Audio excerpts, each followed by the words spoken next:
স্বয়ং আল্লাহর নবী নিজে বলেছেন, আন ইবনে আব্বাস রাদিয়াল্লাহু তাআলা আনহুমা ক্বালা قال رسول الله صلى الله عليه وسلم رأيت ربي عز وجل رواه أحمد। হযরত ইবনে আব্বাস বলেন, আল্লাহর হাবিব বলেন, উম্মতেরা গো,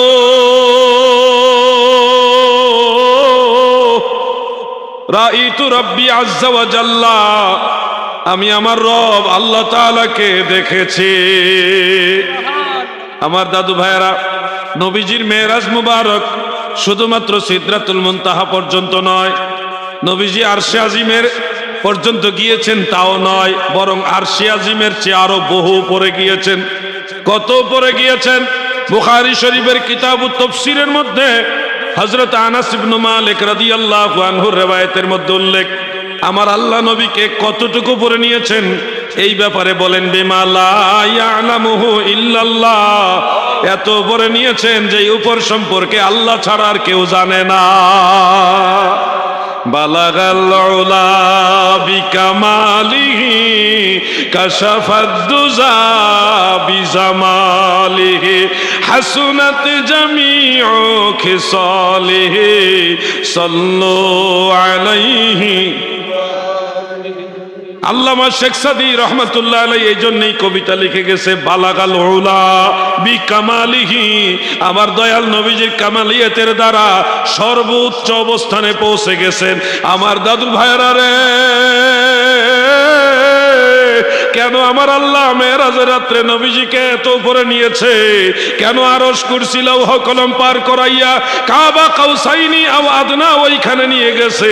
এমন জায়গায় নিয়েছে যেখানে কোনো ফেরেশতাও নাই, সেইখান সম্পর্কে কারো কোনো ধারণাই নাই। এত উপরে কেন নিলেন? আরশে আজিমে নিয়েই স্টপ করে দিলেন না, অথবা সিদরাতুল মুনতাহায় স্টপ করে দিলেন না, বরং আরশে আজিমের আরো উপরে নিয়েছেন।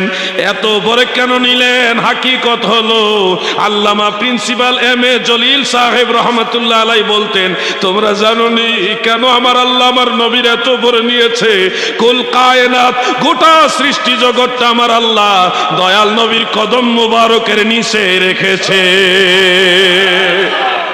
আমার নবীর ইজ্জত সব কিছুর ঊর্ধ্বে, সৃষ্টি জগতে আরশ কুরসি লৌহ কলম সব কিছুর উপরে আমার নবীর শান ও আজমত, আমার নবীর ইজ্জত সম্মান সবার উপরে। এটা বুঝাইবার জন্য আমার নবীকে আল্লাহ সব কিছুর উপরে নিয়ে গেছে। সুবহানাল্লাহ বলেন, সুবহানাল্লাহ বলেন। আজকে সেই রাসূলের পাকের শান ও আজমতের চাদর মুবারক নিয়ে টানাটানি হচ্ছে। দুঃখ কোথায় বলবো? যারা এক সময় নিজেদেরকে সুন্নি বলতো, তারাই আজকে মদিনাওয়ালার ইজ্জতের চাদর মুবারক নিয়ে টান দিচ্ছে। আমার নবীজি মাটি থেকে সৃষ্টি, এই ধরনের আকীদা ওয়াহাবিরাও বলে না, ইদানিং ওয়াহাবিরাও বলে না। ওয়াহাবিদের বইয়ের মধ্যে দেখেছি এক সময় তারা লিখেছে নবীজি মাটির তৈরি। যখন আমরা দলিল দিলাম কোন মানুষ মাটির তৈরি না আদম নবী ব্যতীত, দলিল দেওয়ার পরে ওয়াহাবিদের বই সংশোধন করছে, তারা নবীজিকার মাটির তৈরি লেখে নাই। আমরা আজকে সুন্নি দাবি করে নিজেরা মাটির তৈরি সাব্যস্ত করতে চাচ্ছি। তিন আর তুরবত আরবিতে বলে, লাউ সিনে কদু সিনে না, বাঙালিরা বুকা মনে করে তারা। তো মাটির তৈরি না, তিনত তুরবত, হ্যাঁ, তিনত মাটি, তুরবত বালি, মাটি।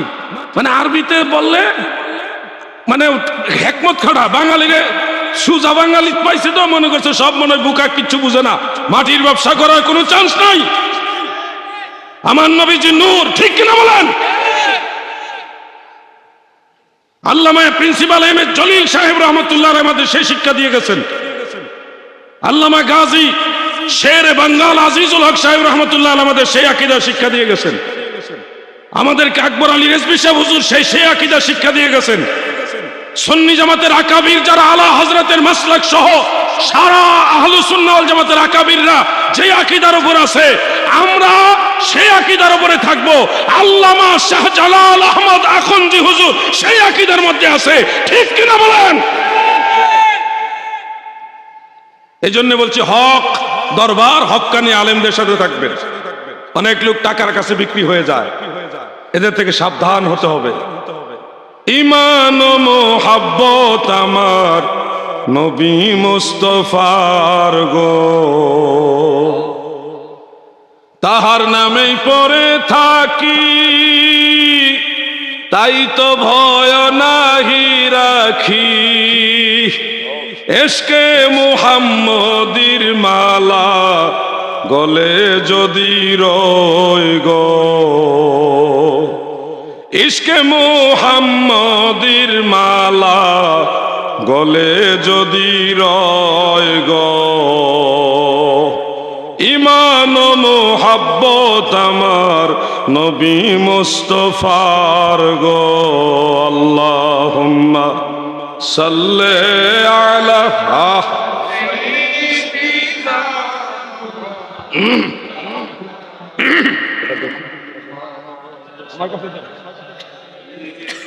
সাইয়্যিদিনা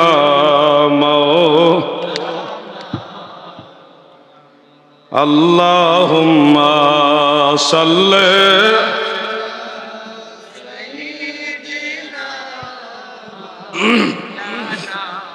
মুহাম্মদ। আমার দাদু ভাইয়েরা গভীর মনোযোগ দিয়ে শুনবেন, হক্কানি আলেম, হক্কানি সিলসিলা, এই বিষয়গুলি গুরুত্ব দিতে হবে, অন্যথা ঈমান চলে যাবে, ঈমান নষ্ট হয়ে যাবে। আমরা সকালে সুন্নি বিকালে ওয়াহাবি হইতে চাই না, আমরা সব সময় সুন্নি থাকতে চাই, চাই কিনা বলেন? দাদু আমার, ভাইয়েরা আমার, দেখছেন কত মানুষ, আল্লাহু আকবার। এই যে মাদ্রাসার ছোট ছোট ভাইয়েরা বাবারা চলে আসছেন, আপনারা যারা দাঁড়ায় আছেন, আপনাদের বিরুদ্ধে আমার কোনো অভিযোগ নাই। যদি সম্ভব হয় বসলে দৃশ্যটা সুন্দর লাগবে, আমি দোয়া করব আপনাদের জন্য। আর যদি মনে করেন না হুজুর আমরা দাঁড়ায় শুনবো, তাও শুনেন, শোনার দরকার। আমার বসার চেয়ে শোনাটা গুরুত্বপূর্ণ বেশি। বসে শুনলে ভালো লাগবে, বসে শুনলে একটু আনন্দ লাগবে, তাই না? যদি সম্ভব হয় আপনারা বসে তারপরে শুনবেন, এটা আমার রিকোয়েস্ট। আর নাইলে দাঁড়াই শুনেন। আল্লাহর হাবিব রাহমাতুল লিল আলামিন আমাদের নবীজি মাটির তৈরি বা নুতফার তৈরি, নুতফাতুজ জাকিয়া, এই ধরনের বক্তব্য দেওয়া যাবে না। কিছুদিন আগে একজন ওয়াহাবি বক্তা তিনি বলছিলেন নবী বা আমরা সবাই নুতফার তৈরি, আর নুতফার তৈরি মানেই হইল মাটির তৈরি। কেমনে যুক্তি দিতেছে, নুতফা মানে শুক্রাণু ডিম্বাণু, এটা তৈরি হয় খাবার থেকে, রক্ত থেকে আর কি। রক্ত আসে কোত্থেকে? খাবার থেকে। খাবার আসে গাছগাছালি থেকে, আর গাছগাছালি আসে মাটির থেকে। নুতফাতুন জাকিয়া মানেই হলো মূলত নবী মাটির তৈরি প্রমাণ করার ধান্দা আর কি। কথা বুঝতে পারছেন? যে নুতফা কইলেও তারা ঘুরায় গেরা মাটির ব্যবসা করব। এই জন্য আমি একটা কাজ করছি, মাটি কোথার থেকে সৃষ্টি, এই দলিলগুলি খুঁজে বের করছি। ব্যবসা করার কোনো চান্স, আপনি মাটি পর্যন্ত থাইমা যাওয়ার কোনো চান্স নাই। মাটি কোত্থেকে সৃষ্টি হয়েছে আপনাদেরও তো জানা দরকার। এই জমিনে, মানে জমিন বলতে কিছু ছিল না, মাটি বলতে কিছুই ছিল না। আল্লাহ তাআলা যখন এই মাটির জমিন সৃষ্টি করার ইচ্ছা করলেন, কিতাবুল আজমতে হাফেজুল হাদিস ইমাম আবু শাইখ ইস্পাহানী রহমাতুল্লাহ আলাইহি রওয়ায়াত উল্লেখ করেছেন, এবং হিলিয়াতুল আউলিয়া সেই কিতাবে ইমাম আবু নুআইম ইস্পাহানী রহমাতুল্লাহ আলাইহি তিনি উল্লেখ করেছেন। আরো অনেক কিতাবে আছে। হযরত আব্দুল্লাহ ইবনে আমর ইবনে আস রাদিয়াল্লাহু আনহু থেকে রওয়ায়াত বর্ণিত, হযরত ওয়াহাব ইবনে মুনাব্বার রাহমাতুল্লাহ থেকে রওয়ায়াত বর্ণিত, আরো রওয়ায়াত আছে। আল্লাহ তাআলা যখন এই জমিন সৃষ্টি করার ইরাদা করলেন, ইচ্ছা করলেন, তখন বাতাসকে বললেন তুমি পানির উপরে প্রবাহিত হও। মানে পানি ছিল, পানির উপরে আরশে আজিম ছিল। ওয়া কানা আরশুহু আলাল মাই, এটা সহিহ মুসলিমের মধ্যে আছে। পানির উপরে আল্লাহর আরশ ছিল, কিন্তু আল্লাহ যখন মাটি বানাইবার, জমিন বানাইবার ইচ্ছা করলেন, আল্লাহ আদেশ দিলেন হে বাতাস তুমি পানির উপর প্রবাহিত হও। বাতাস চতুর্মুখী আঘাত দিয়ে পানিকে এমন বড় বড় ঢেউয়ের সৃষ্টি করলো, সেই ঢেউয়ের সাথে আঘাত লেগে লেগে সেখানে ফেনা সৃষ্টি হলো। এত পরিমাণ ফেনা, সেগুলি এক জায়গায় জড়ো হলো। ফেনা যখন এক জায়গায় জড়ো হয়েছে, আল্লাহ তাআলা বললেন তোমরা এই মুহূর্তে থেমে যাও। তখন ওই যেই ফেনাটা উপরের দিকে ছিল এটা হয়ে গেছে পাহাড়, আর যেটা নিচের দিকে ছিল এটা হলো সমতল ভূমি। অর্থাৎ পানি থেকে ফেনা, ফেনা থেকে জমিন। এর বহু পরে ওই যে বিজ্ঞানের ব্যাখ্যা, যেটা একটা বিস্ফোরণ হয়েছে, এটা আরো অনেক পরের ঘটনা। ওই বিস্ফোরণেরও বহু আগে যখন জমিন আল্লাহ তাআলা বানায়, ওই জমিনটাই বানাইছে আল্লাহ পানি থেকে। সুবহানাল্লাহ বলেন। তার মানে মাটির ব্যবসা করার কোনো সুযোগ নাই, মাটি সৃষ্টি হয়েছে পানি থেকে। আমি বলিনি, হাদিস খোলো, লেখাপড়া করো, স্টাডি করো, কিতাব সংগ্রহ করো। বড় বড় কথা বললে হবে না, আমার কথা ইসলাম চলবে না, মদিনাওয়ালার কথা ইসলাম চলবে, ঠিক কিনা বলে? আমার দয়াল নবীজির উসিলাই মাটির জমিন সৃষ্টি, মাটি দিয়া নবী সৃষ্টি না, নবীর কারণেই মাটি সৃষ্টি হয়েছে। কার উসিলে সিন্নি খাও, মোল্লা চিনো না, যার কারণে জগত সৃজন রে দেখো, চন্দ্র সূর্য তারা শূন্য ভরে, আসে অচল নিশ চল ধরা ধরে, নবী পদবিনে ভাব সবে মিশে, যদি জোড়াইতে চাহ মোর মজালা ভব বা হৃদি তরিতে চাহ ভেলা, মন সাধ মিটা ইয়া বেলা গাহ গাহ মুহাম্মদ সাল্লে আলা, আল্লাহুম্মা সাল্লে আলা।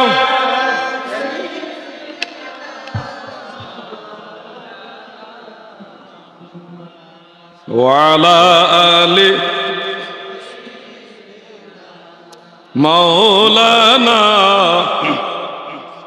আমার দাদু ভাইয়েরা গভীর মনোযোগ দিয়ে কথাগুলো শুনবেন। আমরা যারা সাধারণ মানুষ, আমরাও বাবা মায়ের মাধ্যমে দুনিয়াতে আসছি। আমাদের আশাটা আর দয়াল নবীর আশাটা কিন্তু একরকম না। এটা তো আপনারা সারা জীবন ওয়াজ শুনছেন, খেয়াল করে সারা জীবন আপনারা এগুলি ওয়াজ শুনছেন। সুন্নি আকাবেররা, সুন্নি বড় বড় আলেমরা এগুলি বুঝাইছে। আমরা যেইভাবে, ওয়ালাইকুম সালাম, আরে আল্লাহু আকবার, কেমন আছেন আপনি? আল্লাহু আকবার। আমরা লোকে বুকটা মিলাইতাম, কিন্তু কায়দা নাই তো। একটু শেয়ার দেন। আশিক রাসূল, সুন্নি জামাতের বীর পুরুষ, মারহাবা বলেন।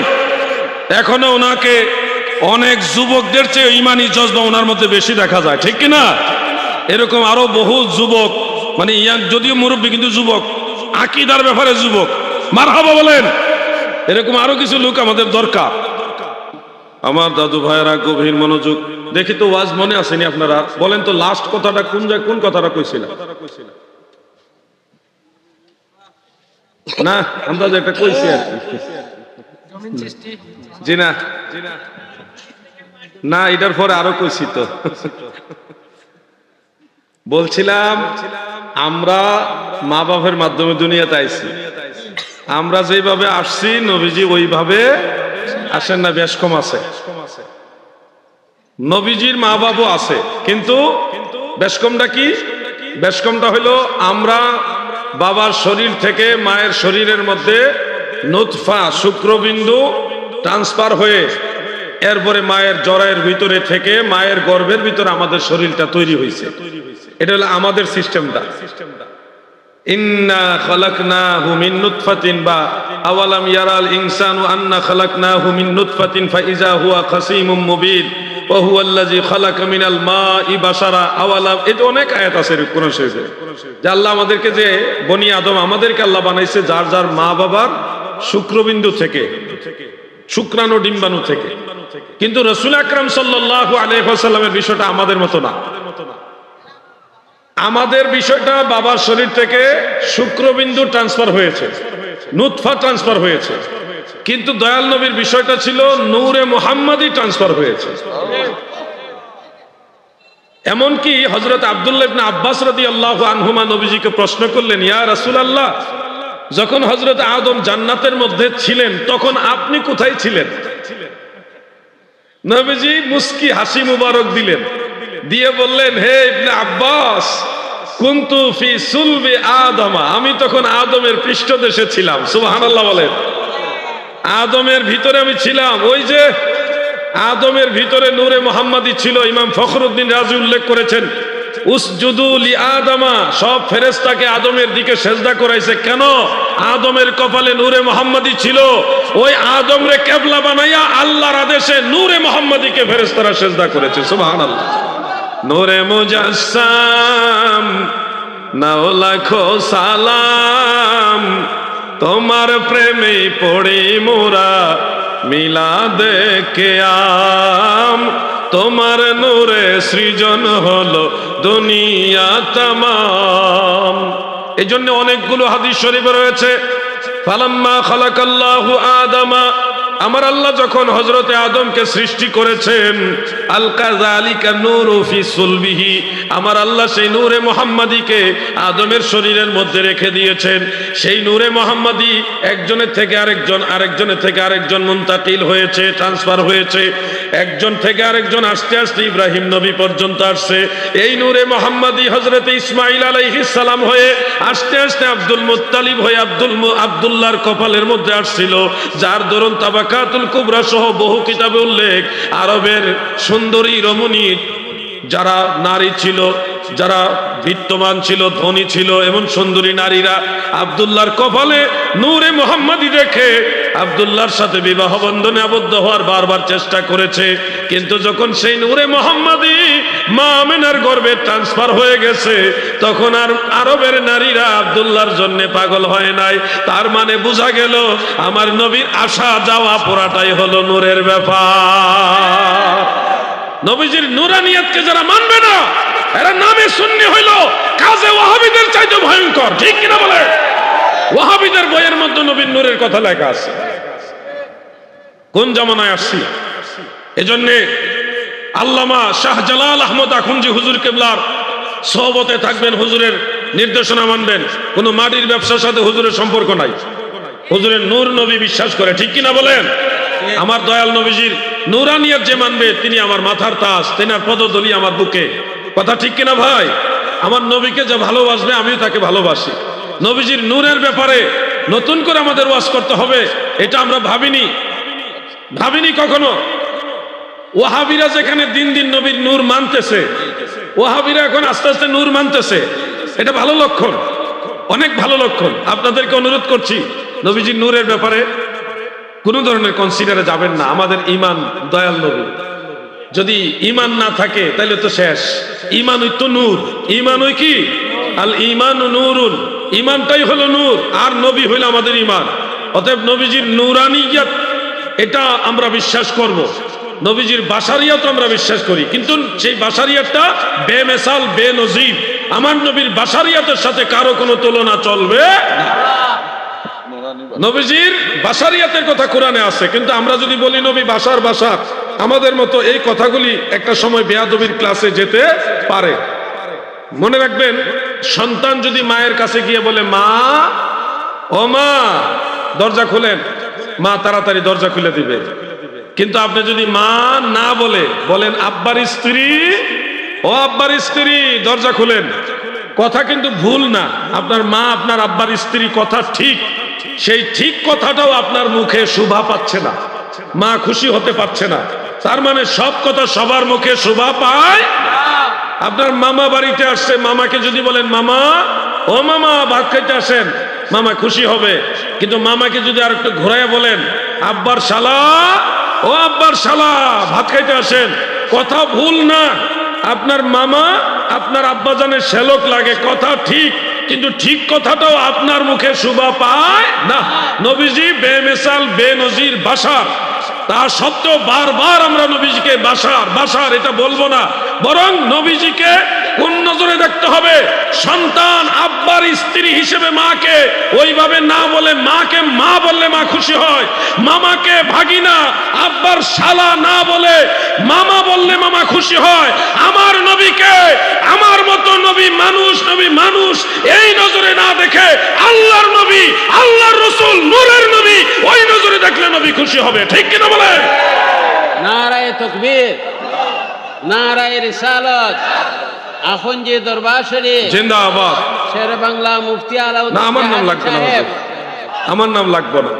আমি আপনাদের অনুরোধ করছি, শানে রিসালাতের ক্ষেত্রে কখনো কনসিডার করা যাবে না। আলোচনা করার ইচ্ছা ছিল, কিন্তু নিরুপায়। এই দরবারে এসেছি, হুজুরের দোয়া নিয়েছি, হুজুরের কদম বসি করায় আমি দোয়া নিয়েছি। আপনাদের কাছে দোয়া চাইলাম। একটা আমলের কথা বলি, আলোচনাটা শেষ করি। একটা আমল মাগরিবের পরে এবং ফজরের পরে 2 বেলা করবেন। ছোট্ট একটা তাসবিহ, আল্লাহুম্মা আজিরনি মিনান নার, আল্লাহুম্মা আজিরনি মিনান নার, এটা 7 বার পড়বেন।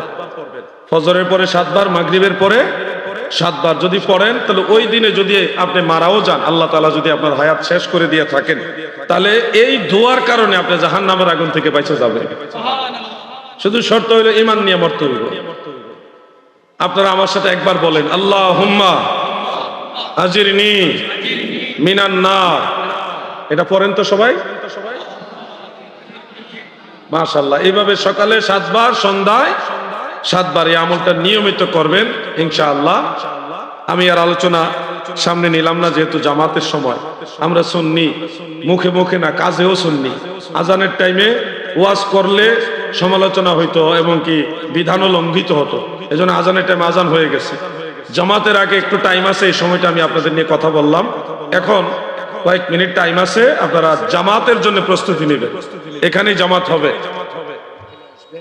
এটা কত তারিখ? 18 জানুয়ারি, জারুলিয়া। আমি ইনশাল্লাহ আসবো, ইনশাল্লাহ আপনাদের দাওয়াত দিলাম। আরো অনেক আলেম ওলামা আসবে, আপনাদের সবার দাওয়াত 18 জানুয়ারি। আপনাদের কাছ থেকে বিদায় নিলাম। আসসালামু আলাইকুম ওয়া রাহমাতুল্লাহ।